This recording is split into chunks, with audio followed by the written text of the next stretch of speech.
duit untuk anak-anak. Ya. Jadi kalau nanti kalian mau investasi belajar aja secara langsung dengan Mas siapa sih tadi namanya belum ada? Hah? Azi, Mas Azi. Ya, bisa bertanya langsung dengan Mas Azi mungkin lewat Jafri nanti lewat WA mengenai investasi. Jadi ini ingat, mungkin kalian ada investasi bodong, itu artinya yang tidak resmi ya. Selain itu sekarang ada yang pinjol. Sekarang juga lagi viral apa itu pinjol? Nah, kalian itu jangan sembarangan memposting KTP yang ada nicknya. Nicknya misalnya dibuka, aku loh yang data KTP, dia sudah 17 tahun bisnisnya seperti itu, SP-nya seperti itu. Itu nanti bisa disalahgunakan oleh pihak-pihak yang ya melakukan apa? Tindakan negatif. Tiba-tiba nanti ada tagihan kamu. Apa itu? Apa itu? Nah, ibu yang kurang tahu. Nah, judi online. Aduh, jauhilah, baik investasi aja, lebih itu lebih bagus daripada judi online. Nah, jadi kalau tadi nama investasi, nanti kan kalau lebih investasi lihat perusahaannya. Misalnya kalau di sini yang kamu lihat di dekat kita ada bank apa? Bank apa?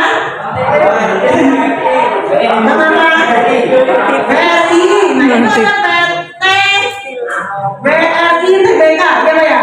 Ya, PT, BRI, TBK. Kemudian tadi ada lagi kalau kamu makanan atau produk-produk ya misalnya berapa bisa juga itu kan ada di bank ya. Yang kamu lihat karena harga sahamnya itu mulai dari ribuan rupiah sampai ratusan ribu rupiah per lembar. Minimal 100 lembar Pak, 50 minimal 100 lembar katanya. Kalau punya uang 100.000 ya kamu bisa yang saham gorengnya punya harga ribuan kalau ada masuk. Bisa nggak? Nggak bisa katanya. Tapi mungkin yang ingat aja dia harga sahamnya bayarnya berapa, jadi anak-anak ada gambarannya aja perusahaannya.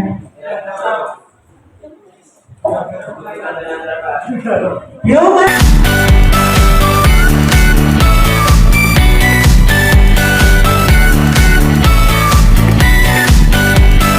jadi capital gain itu adalah selisih harga jual dan beli.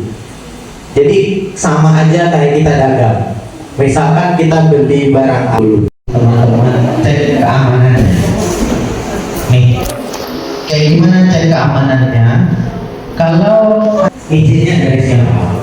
Kalau biasanya kalau keuangan berhubungan dengan duit, izinnya adalah itu harus punya KTP dulu, teman-teman. Jadi kita hari ini adalah paling tidak pengenalan mengenai pasar modal. Sebelum kalian nanti kenal lebih jauh pasar modal dan lain halnya, makanya saya tanya itu dulu tadi teman-teman. Oke ya, ini kelasnya kelas berapa? Kelas 11 itu kelas berapa? Saya lupa. Coba dua nih. Oke, kelas 2 ya berarti ya. Nah, hari ini teman-teman kita adalah yang namanya kelasnya edukasi pasar modal atau pengenalan mengenai apa sih itu pasar modal. Seperti guru kalian tadi ibu jelaskan, kalian sudah ada dapat materi pasar modal juga kan ya di kelas ya. Nah, sebelum masuk pasar modal kita kenal yang namanya kata investasi. Pengertiannya sudah ada di situ. Nah, itu investasi bodong kata teman-teman.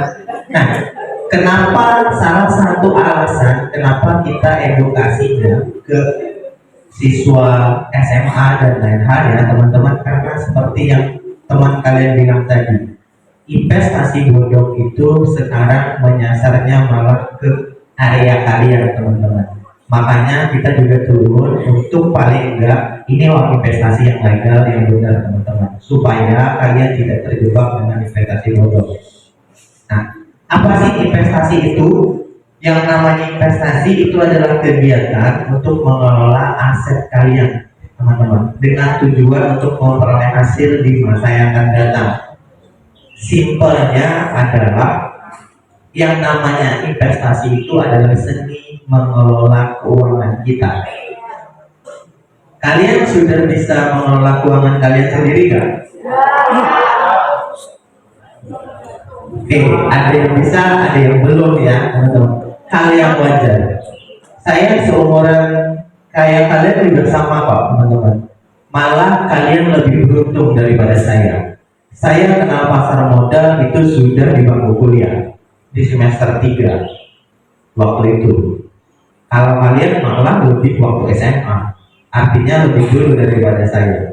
Mungkin aja nanti kalian bisa gantiin saya di sini nanti teman-teman. Amin ya.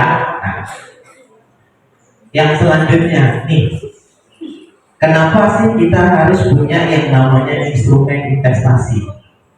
Kalau orang tua kita di rumah biasanya investasinya kemana teman-teman?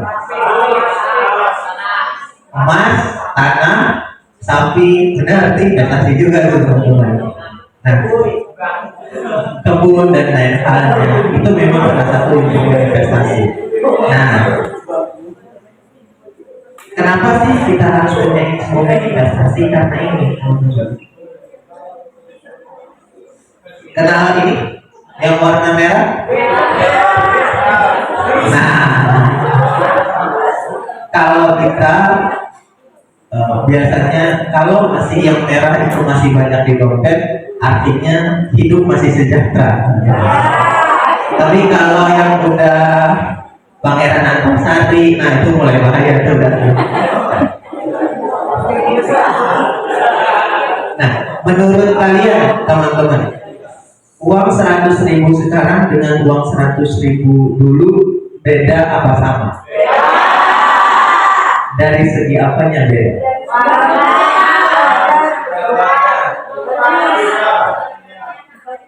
Warnanya memang gak berbeda ya, nolnya tetap sama ya. Yang membedakan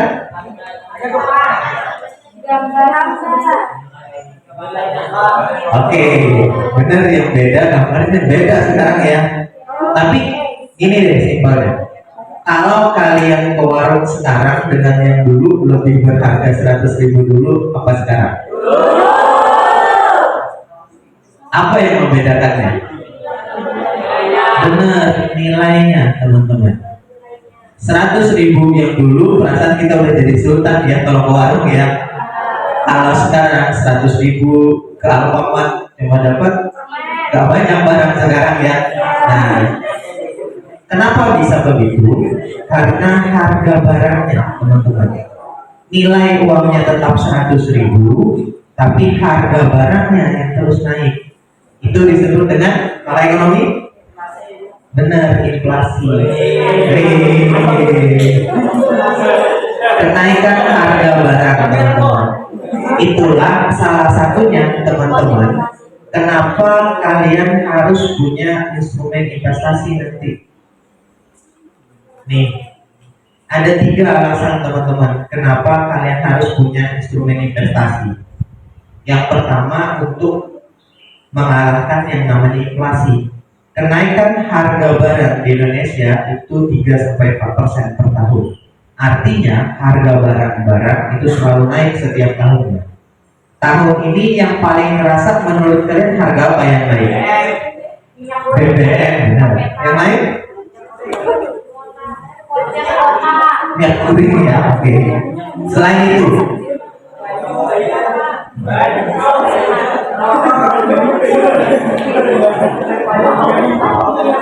itu kalau rokok kebutuhan pria aja, nggak kebutuhan pokok gitu. Rasa nggak harga beras sekarang teman-teman? Naiknya gede-gedean kan ya. Nah, jadi teman-teman, realnya memang 3-4%, tapi di masyarakat itu kenaikan harga barang bisa di atas 10% teman-teman. Itulah kenapa kalian harus punya yang namanya instrumen investasi, teman-teman.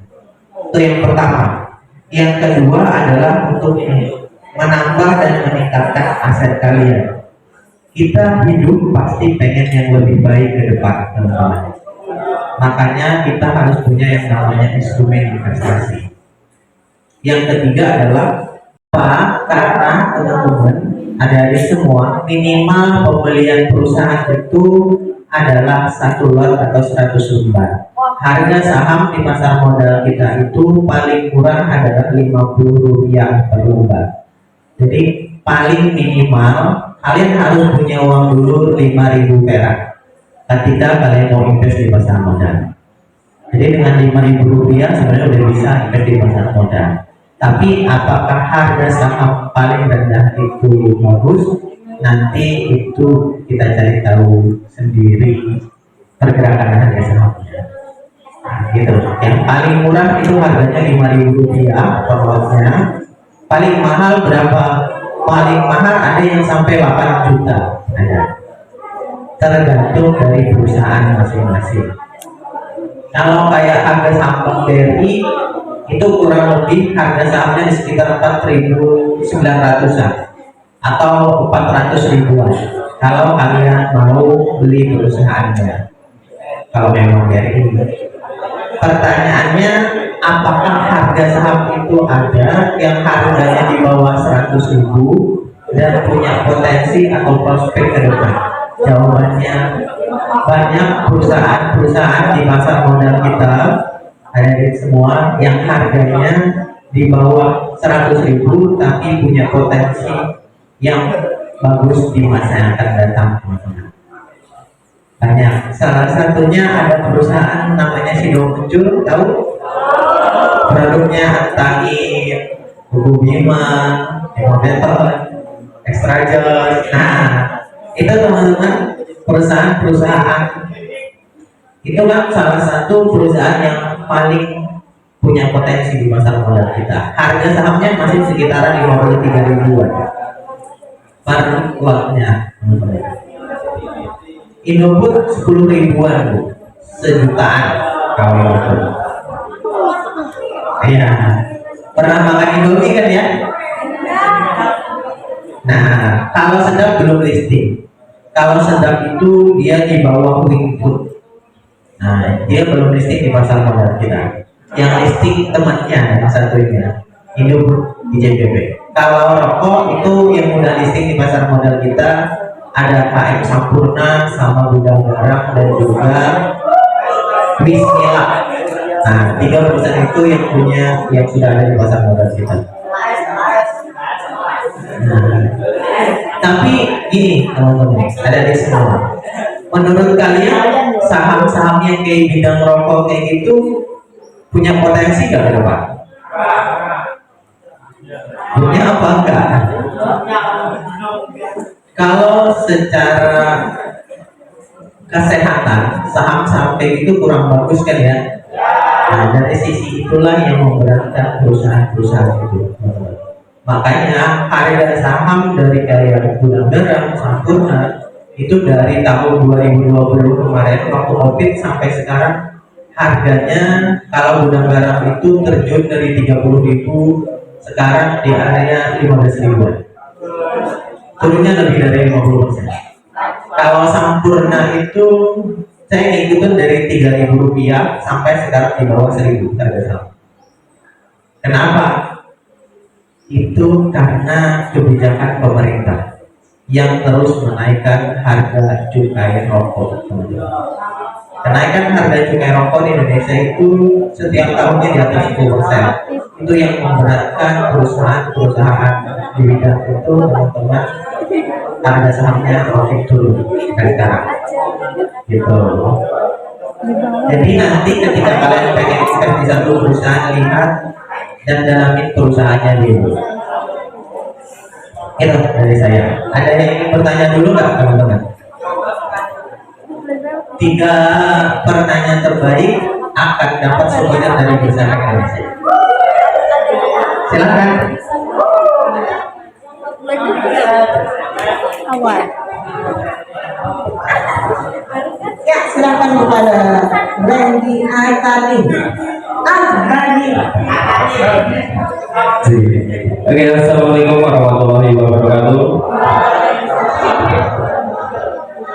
Perkenalkan, nama saya Randy Aitani dari kelas masa F1C. Saya ingin bertanya, sekarang ini kan banyak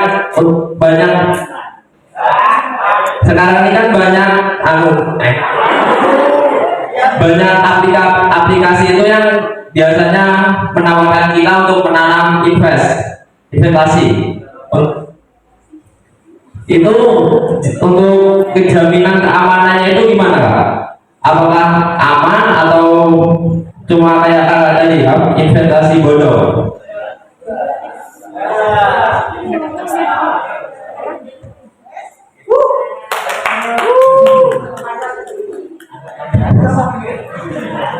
Ya, terima kasih untuk Randy. Ada lagi?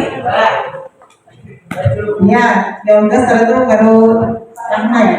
Nah, tidak.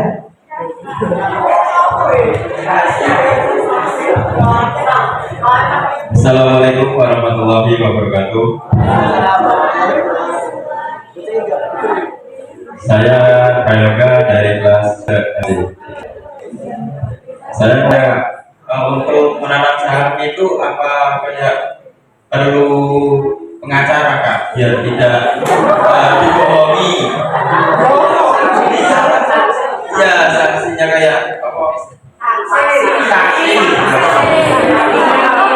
Nanti kan kayak terhindar dari pembohongan yang kita sampaikan tadi. Apa itu perlu apa sangat perlu? Sekian dari saya. Wassalamualaikum warahmatullahi wabarakatuh. Nanti pengendaliannya kok mau Paris juga.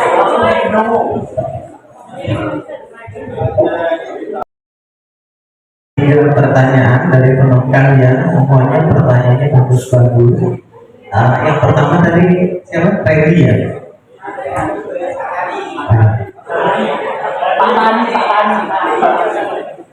Pertanyaannya kurang lebih sama dengan teman yang cewek tadi, siapa namanya?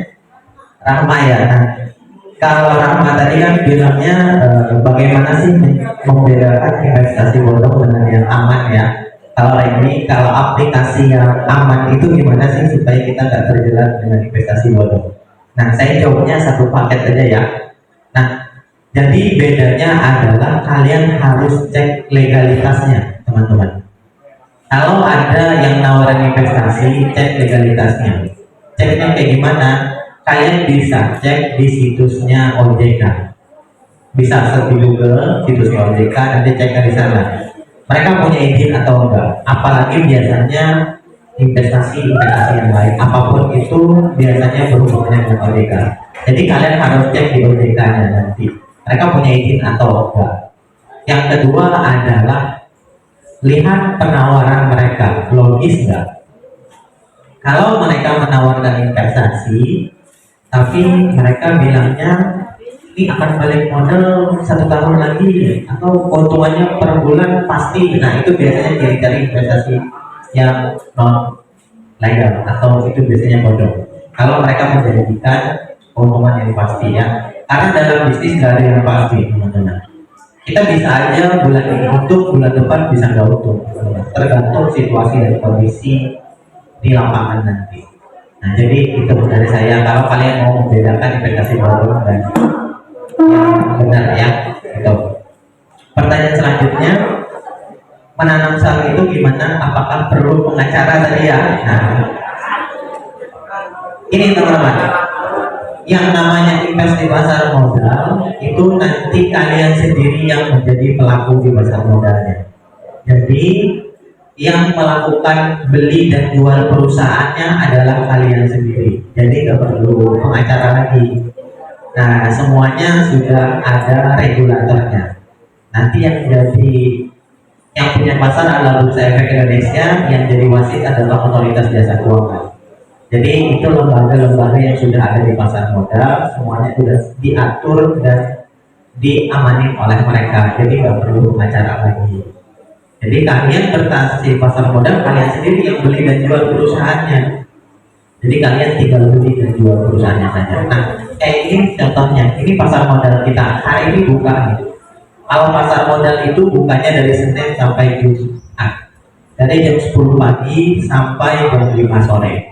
Kalian bisa jual dan beli perusahaan di pasar modal. Ini contoh-contohnya. Kelihatan nggak ya? Ini contoh perusahaan ya. Surya Citra Media, perusahaan TV. Kenapa? Nah betul, SCTV itu salah satu perusahaan favoritnya ibu-ibu biasanya ya. Yang sebelah ada sinetron, nah MTV, nah gitu-gitu.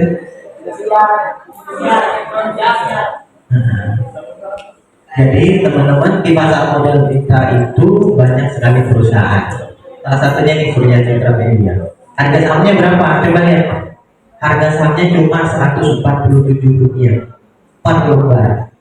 Kalau kalian mau beli perusahaan mereka harus 100 lembar. Kira-kira berapa yang perlu diperlukan kalau kalian pengen punya perusahaan di SMA? Ayo, benar berapa? 14.700. Gak nyampe 15.000 loh teman-teman. Dengan yang kurang lebih 15.000 udah ya dibulatkan ya. Dengan 15.000 kalian bisa beli perusahaan SMA yang TV-nya ada di mana-mana tuh teman-teman. Nih lagi.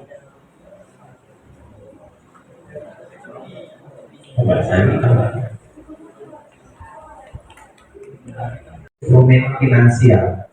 Jadi ada satu sisi perusahaan, ada satu sisi investor. Jadi kalau kalian mau invest di pasar modal bisa. Nanti lewat apa? Namanya lewat perusahaan sekuritas namanya nanti ketika kalian pengen invest di pasar modal. Nah, ini produknya, produk-produk yang ada di pasar modal. Hari ini kita akan khusus bahas mengenai saham nanti. Nih, apa itu saham? Ada yang udah pernah tahu?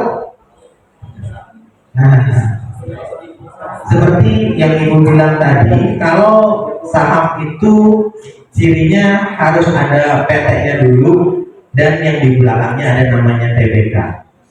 Jadi kalau kalian pengen punya perusahaan, jawabannya boleh.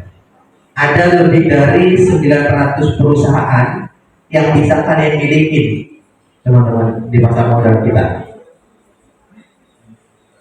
Tadi pagi ke sekolah, mandi nggak teman-teman? Sabunnya pakai apa? Lifebuoy kata teman kalian. Itu produknya siapa? Kalau kalian beli, lihat nanti pulang ke rumah ya, produknya siapa. Kalau yang produksi adalah PT Unilever Indonesia, TBK, itu bisa kalian miliki perusahaannya, teman-teman. Sebenarnya perusahaan-perusahaan yang sudah go public itu, teman-teman, ada di sekeliling kalian kok, teman-teman. Alfamart, Indomart itu juga bisa kalian miliki perusahaannya. Tergantung dari kantong masing-masing saja. Kira-kira mahal apa murah ya Alfamart yang segede itu? Nanti kita cek harga sahamnya ya. Nanti saya tunjuk. Di sini jaringan aman kan ya?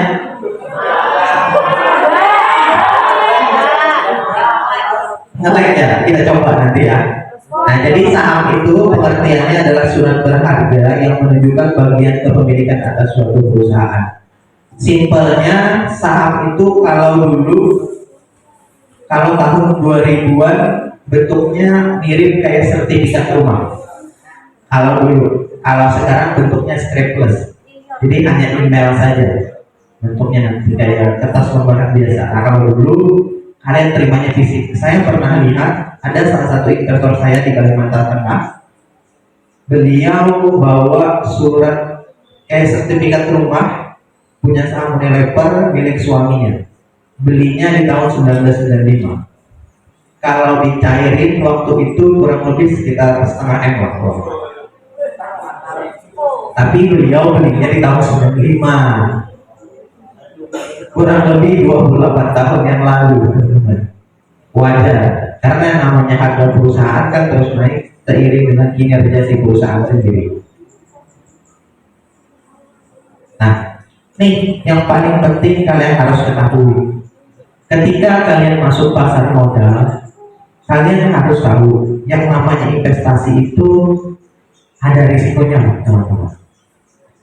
Dan investasi di pasar modal itu tergolong investasi yang high risk atau risikonya paling tinggi. Jadi kalau kalian mau investasi di pasar modal di saham, gimana sih caranya bisa meminimalisir risikonya? Caranya adalah kalian tahu risikonya. Ketika kalian tahu risikonya apa aja, maka kalian bisa minimalisir investasi di pasar modal risikonya. Nih teman-teman, risiko yang pertama ketika kalian invest di pasar modal adalah risiko ekonomi. Jadi harga dari suatu perusahaan itu dia bisa naik dan turun harga sahamnya. Sama aja kayak harga teh kotak bisa naik dan bisa turun kan ya. Nah, sama kayak harga perusahaan juga bisa naik dan turun. Tapi apa yang mempengaruhi harganya? Ada 3 faktor. Yang pertama adalah makroekonomi. Kalau agak berat, makroekonomi ini simpelnya kondisi negara. Negara lagi bagus, apalagi kurang bagus. Itu aja yang beda. Menurut kalian negara kita bagus apa kurang bagus? Lumayan ya, lebih baik nggak dari tahun 2020 ya. Nah, yang kedua adalah kebijakan pemerintah. Pemerintahnya sekarang lagi pro-nya kemana nih? Nah, gitu teman-teman. Ya, hubungannya politik. Minggu lalu ada satu kebijakan pemerintah yang pro terhadap bidang properti. Jadi minggu lalu pemerintah mengeluarkan kebijakan bahwa kalau orang mau beli rumah di bawah 2 miliar, maka dia bebas PPN. Nah, itu berimpact ke perusahaan-perusahaan properti yang ada di Indonesia. Jadi kebijakan pemerintah sangat-sangat berpengaruh. Yang ketiga adalah kondisi perusahaan sendiri. Siapa sih yang mau beli perusahaan yang rugi terus? Pasti nggak ada ya. Pasti pengen beli perusahaan yang punya prospek ke depan, yang bisa menghasilkan keuntungan bagi kita. Jadi ketika kalian pengen investasi pasar modal, perhatikan resiko ini teman-teman. Yang kedua, resiko pasar namanya. Harga dari suatu perusahaan memang fluktuatif, naik dan turun, tapi resiko paling pahit dari pemegang saham adalah ketika perusahaannya pilot atau bangkrut, teman-teman. Jadi hati-hati nanti memilih perusahaannya.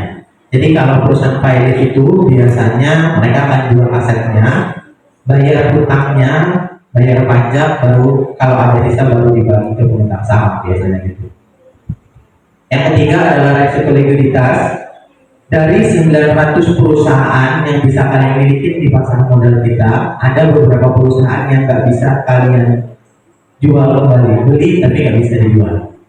Jadi meskipun kalian sultan ya, jangan dibeli semua perusahaannya. Ada juga perusahaan yang kurang bagus di pasar modal kita. Nah, jadi